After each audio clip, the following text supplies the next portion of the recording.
1. Paisagem do Capibaribe.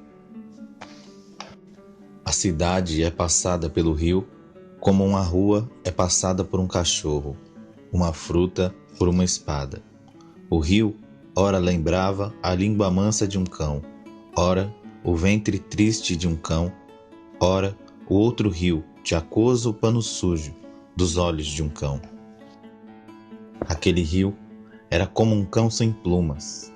Nada sabia da chuva azul, da fonte cor-de-rosa, da água de copo de água, da água de cântaro, dos peixes de água, da brisa na água. Sabia dos caranguejos, de lodo e ferrugem.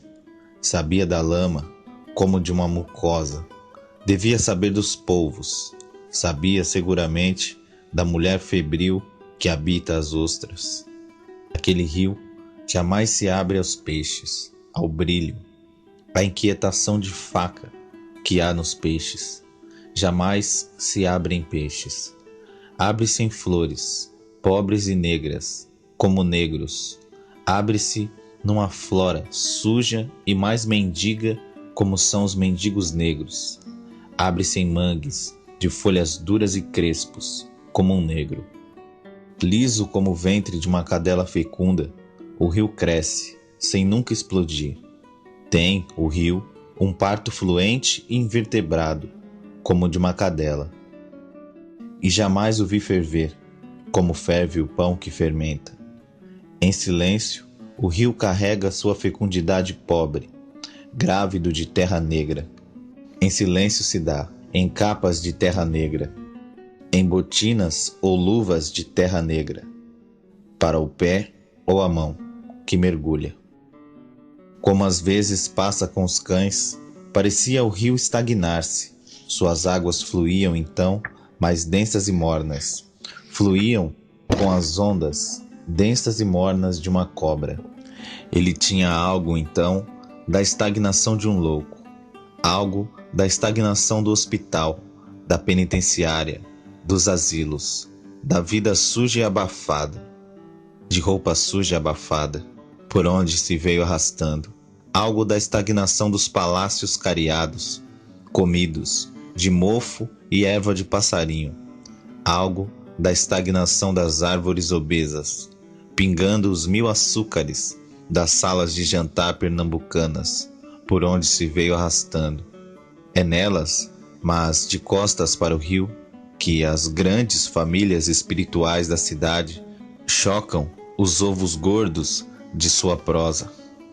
Na paz redonda das cozinhas, ei-las a revolver viciosamente seus caldeirões de preguiça viscosa.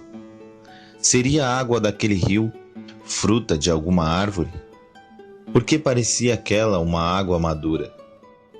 Porque sobre ela, sempre, como que iam pousar moscas? Aquele rio saltou alegre em alguma parte, foi canção ou fonte em alguma parte?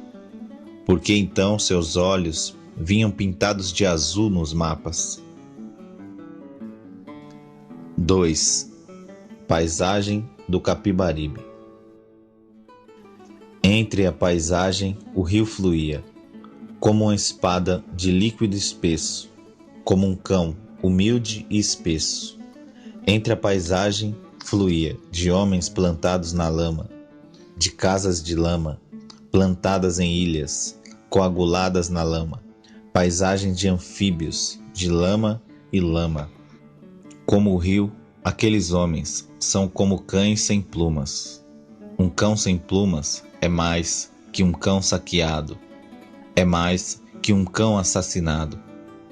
Um cão sem plumas é quando uma árvore sem voz, é quando de um pássaro suas raízes no ar, é quando alguma coisa rói tão fundo até o que não tem.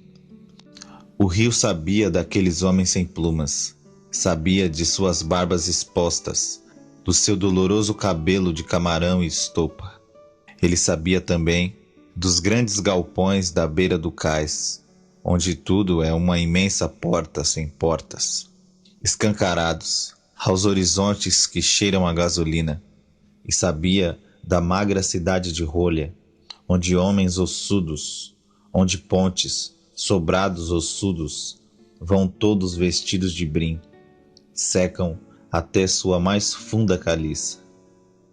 Mas ele conhecia melhor os homens sem pluma. Estes secam ainda mais além de sua caliça extrema, ainda mais além de sua palha, mais além da palha de seu chapéu, mais além até da camisa que não tem. Muito mais além do nome mesmo escrito na folha do papel mais seco, porque é na água do rio que eles se perdem, lentamente e sem dente. Ali se perdem, como a agulha não se perde. Ali se perdem, como um relógio não se quebra. Ali se perdem, como um espelho não se quebra. Ali se perdem, como se perde a água derramada, sem o dente seco, com que de repente num homem se rompe o fio de homem. Na água do rio, lentamente, se vão perdendo em lama, numa lama que pouco a pouco também não pode falar, que pouco a pouco ganha os gestos defuntos da lama, o sangue de goma, o olho paralítico da lama. Na paisagem do rio, difícil é saber onde começa o rio, onde a lama começa do rio, onde a terra começa da lama, onde o homem, onde a pele começa da lama, onde começa o homem naquele homem. Difícil é saber se aquele homem já não está mais aquém do homem, mais aquém do homem, ao menos capaz de roer os ossos do ofício, capaz de sangrar na praça, capaz de gritar se a moenda lhe mastiga o braço, capaz de ter a vida mastigada e não apenas dissolvida naquela água macia que amolece seus ossos como amoleceu as pedras. 3. Fábula do Capibaribe. A cidade é fecundada por aquela espada que se derrama, por aquela úmida gengiva de espada.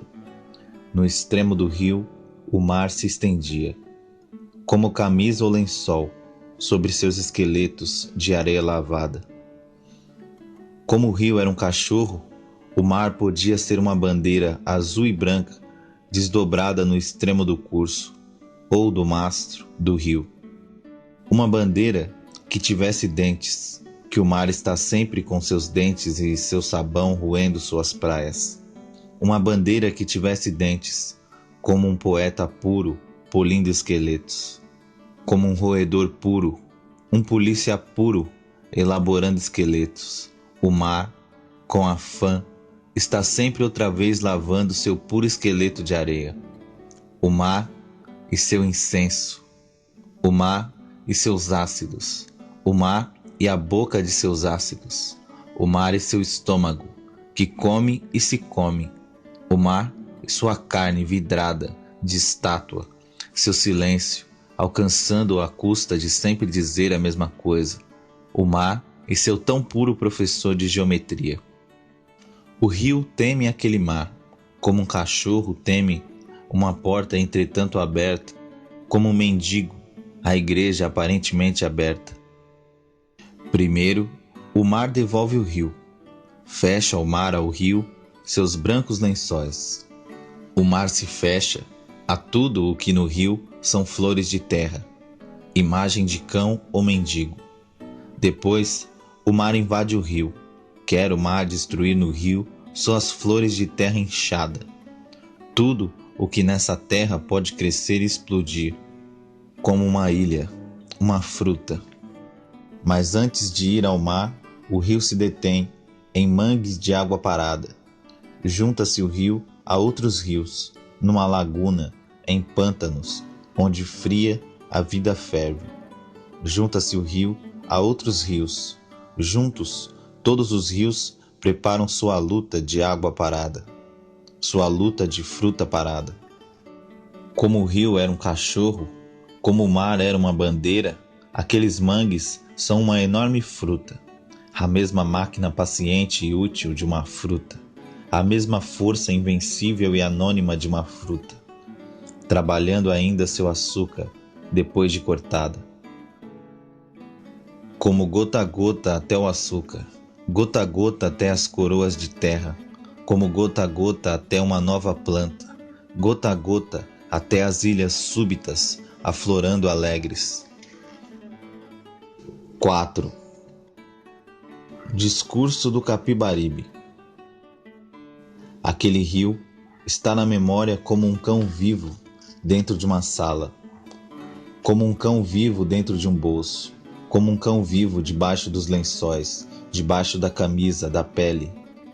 Um cão porque vive é agudo, o que vive não entorpece, o que vive fere, o homem porque vive choca com o que vive.